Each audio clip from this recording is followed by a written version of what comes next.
तो आज के इस एक ही वीडियो में हम भिन्न के जोड़, घटाव, गुणा और भाग को काफी अच्छे से सीखने वाले हैं। तो सबसे पहले हम भिन्न के जोड़ को करना सीख लेते हैं। तो सबसे पहला सवाल में हमें दिया गया है 11/8 प्लस 4/7। तो जब भी दो भिन्न का जोड़ दिया गया हो तो हमें सबसे पहले उसके नीचे बराबर का चिन्ह देना है और एक बड़ा सा बटा बनाना है।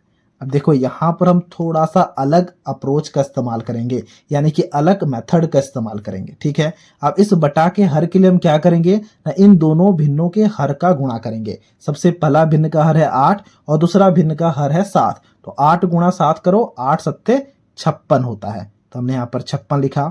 और इसके अंश के लिए हम क्या करेंगे ना, इसके अंश के लिए हमें क्रॉस गुणा करना होगा एक भिन्न के अंश को दूसरे भिन्न के हर के साथ। देखो 11 है इसका अंश, इसका हर है 7। तो 11 गुणा 7 क्या होता है, 11 गुणा 7 होता है 77। तो हमने यहाँ पर 77 लिखा।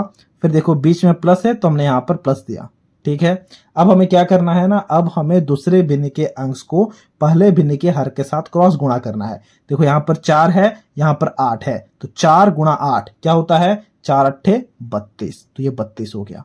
अब हमें इस जोड़ को कर देना है तो हमारा आंसर आ जाएगा 77 प्लस 32 क्या होगा। हम यहाँ पर रफ में इसको जोड़ करके देख लेते हैं। 77 है फिर 32 है। ठीक है, अब आप जोड़ करो तो देखो क्या होगा, 7 प्लस 2 9 और यहाँ पर 7 प्लस 3 10। तो ये हो गया 109। ठीक है, तो हम यहाँ पर लिखेंगे 109/56। ये आ गया है हमारा सबसे पहले सवाल का आंसर। यानी कि अगर हमें भिन्न के जोड़ को करने को कहा जाए तब हम इस प्रकार से काफी अच्छे से कर पाएंगे। अब हम इसी तरह से भिन्न के घटाव को करना सीखते हैं। देखो यहाँ पर सबसे पहला सवाल दिया गया है घटाव के लिए 9/3 घटाव 10/6। तो इसके लिए भी हम वैसे ही बराबर का चिन्ह देंगे और एक बड़ा सा बटा बनाएंगे।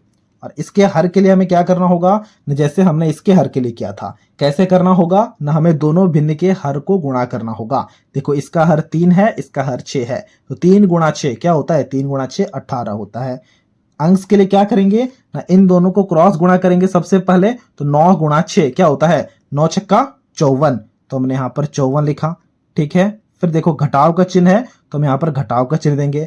फिर हमें दूसरे भिन्न के अंश को और पहले भिन्न के हर को क्रॉस गुणा करना होता है। तो देखो 10 गुणा 3 क्या होगा, 30। तो हमने यहाँ पर 30 लिखा। ठीक है, अब हमें 54 से 30 का घटाव करना है तो हमारा आंसर आ जाएगा 54 से 30 का घटाव करो तो ये आ जाएगा 24।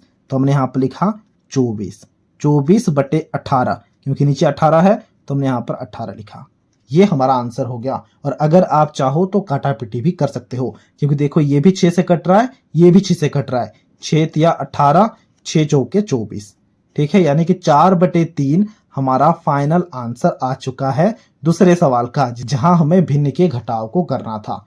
तो कुछ इसी प्रकार से हम भिन्न के जोड़ और घटाव को कर सकते हैं जब भी दो भिन्न के जोड़ या फिर घटाव को करने को कहा जाएगा। अब हम भाग और गुणा को करना सीखते हैं। ठीक है, तो गुणा के लिए यहाँ पर एक सवाल दिया गया है 24/10 गुणा 15/18। तो गुणा को करने के लिए सबसे पहले हमें चेक करना होगा कि क्या ऊपर नीचे कुछ भी कट रहे हैं क्या। ऊपर में कौन कौन सी संख्याएं हैं, ऊपर में देखो यहाँ पर 24 है, यहाँ पर 15 है और नीचे में यहाँ पर 10 है, यहाँ पर 18 है। हमें हमेशा जब भी काटापीटी करना होता है तो ऊपर और नीचे की संख्याओं को काटापीटी करना होता है, यानी कि ऊपर ऊपर और नीचे नीचे हम संख्याओं को कभी नहीं काटते हैं। ठीक है, देखो ये भी 6 से कट रहा है, ये भी 6 से कट रहा है।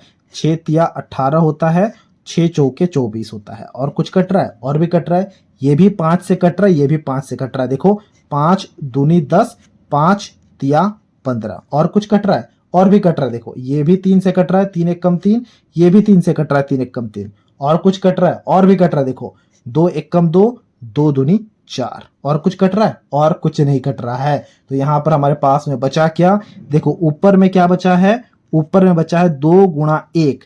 तो हमने यहाँ पर लिखा 2 गुणा 1 और नीचे में बचा है 1 गुणा 1। तो हमने यहाँ पर लिखा 1 गुणा 1। 2 गुणा 1 होता क्या है, 2 गुणा 1 होता है 2। तो हमने यहाँ पर 2 लिखा। और 1 गुणा 1 होता है 1, तो हमने यहाँ पर 1 लिखा। 2/1 का मतलब क्या होता है, 2/1 का मतलब 2 ही होता है। तो ये हो चुका है भिन्न के गुणा का आंसर। इसी प्रकार से हमें भिन्न के भाग को करना होता है। अगर आपने भिन्न के गुणा को करना अच्छे से सीख लिया है ना, तो भाग को करना थोड़ा सा भी मुश्किल नहीं है। उसके लिए हम यहाँ पर बराबर का चिन्ह देंगे।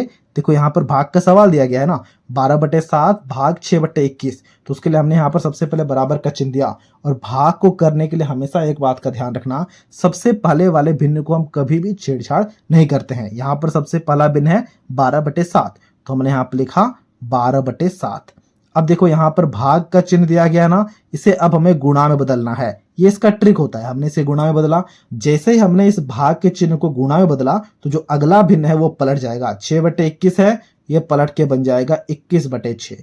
ये इसका ट्रिक होता है। ठीक है, अब देखो ये भिन्न के गुणा में बदल चुका है और भिन्न का गुणा करना हमने अभी अभी सीखा है। उसके लिए हमें क्या करना होता है ना, सबसे पहले काटापीटी करना होता है। देखो 6 एकम 6, 6 दूनी 12 कट रहा था, और भी कट रहा है। देखो 7 एकम 7, 7 तिया 21, और कुछ कट रहा है और कुछ भी नहीं कट रहा है, तो हम यहाँ पर बराबर का चिन्ह देंगे। ऊपर में क्या बचा है, ऊपर में बचा है 2 गुणा 3, तो हमने लिखा यहाँ पर 2 गुणा 3। नीचे बचा है 1 गुणा 1, तो हमने यहाँ पर लिखा 1 गुणा 1। 2 गुणा 3 होता क्या है, 2 गुणा 3 होता है 6, तो हमने यहाँ पर 6 लिखा। 1 गुणा 1 1 होता है, यानी कि 6/1 आ चुका है हमारा आंसर, और 6/1 का मतलब 6 ही होता है। तो ये हो चुका है भिन्न के भाग का आंसर। अभी आपके लिए एक सवाल होगा जिसे अभी आपको खुद से बनाना है और इसके आंसर को हमसे कमेंट बॉक्स में शेयर करना है। काफी इजी सा सवाल होगा। देखो सवाल है 4/7 गुणा, यहां पर आपके पास में होगा 49/16। अब इसके आंसर को अभी आपको खुद से निकालना है और हमसे कमेंट बॉक्स में शेयर करना है। तो ये था आज का वीडियो, जहां हमने एक ही वीडियो में भिन्न का जोड़, घटाव, गुणा और भाग करना काफी अच्छे से सीख लिया है। अगर आपको ये वीडियो अच्छा लगा है तो इस वीडियो को एक लाइक जरूर कर देना, और कुछ इसी प्रकार के वीडियोस को देखने के लिए आप हमारे चैनल को भी सब्सक्राइब कर सकते हो।